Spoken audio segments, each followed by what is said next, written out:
Yun, bola papawis pa rin tayo. Medyo maaga tayong papawis ngayon. Inalarm natin yung mga cellphone natin at saka yung alarm clock ko rito para walang pawala ng 5 AM. Pero yung 5 AM na yun, hindi pa ako agad bumangon. May mga ritual pa tayo, mga pinagkagawa. Basta ganun lang. Tapos ayun nga, pagkatapos na mga bago mag 6, pumunta na ako dyan sa court. Kasi nga minsan nagagalit yung gwardiya dyan na ayaw magpaano. Eh di naunahan ko siya ngayon dyan. Shoutout dun sa gwardiya dyan sa may ano na yan.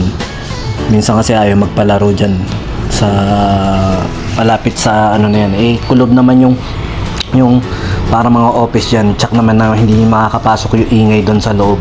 At yun nga, tuloy-tuloy lang tayo at meron tayong bagong pinagkakalibangan ngayon. Syempre yung pagbubuhat-buhat ng konti. Pero bago syempre tayo magbuhat, magda-drums papawis dapat talaga ako. Itatry ko na i-video para matapos ko na yung mga pattern o lesson doon. Pero napaka pangit nung audio ng video na to, delay. Kaya ang ginawa ko, yan, tinesting ko na lang muna siya. Tapos nga,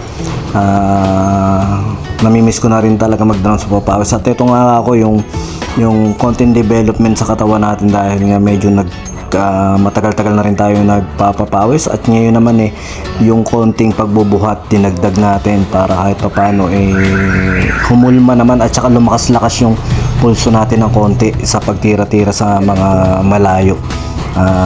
Siyempre maganda na rin na ma-develop natin yung konti yung mga muscle natin. Siyempre umidad-edad na rin tayo, nasa 42 na ako ngayon.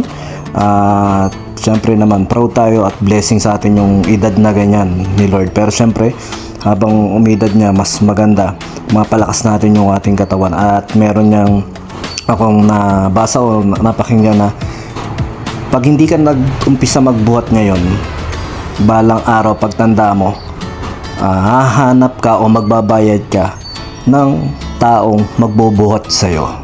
Kaya ayan, umpisa na natin at kahit pa paano naman may konting progreso, lumalakas-lakas tayo. 20 kilograms ba yan? Basta 20 kilograms yan, dadatang lang ng kettlebell na yan, pati yung mga dumbbell na yan. Pero yung dumbbell mga isang linggo pa yan at kumbaga wala pa ako makasama na pwede mag-gym na tropa. Pero syempre nga, hindi gawi ko naman sa sarili ko, hindi ko kailangan ng makakasama para simulan yung isang bagay.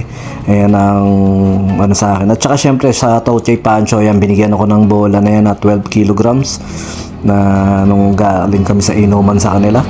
Nakita nyo naman yung bodega rito. Sinusulit na lang din natin tong apartment nito dahil nga tambakan na siya ng gamit.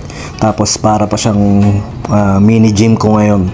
Kaya sulit na sulit tayo ngayon kaysa mag-gym ako, dito nag-iisa lang naman tayo at nagagawa natin yung mga ganyan-ganyan bagay. Ayan, sa mga nag-gym dyan na tropa natin, pag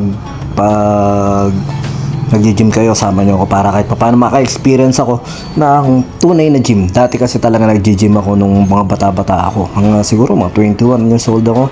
Kasi doon sa dati namin bahay, yung mayor na giginto, meron gym doon. Ayan. Kaso nga syempre nahinto pa, tapos nahilig pa tayo sa alak. Pero ngayon syempre madalang na tayo mainom.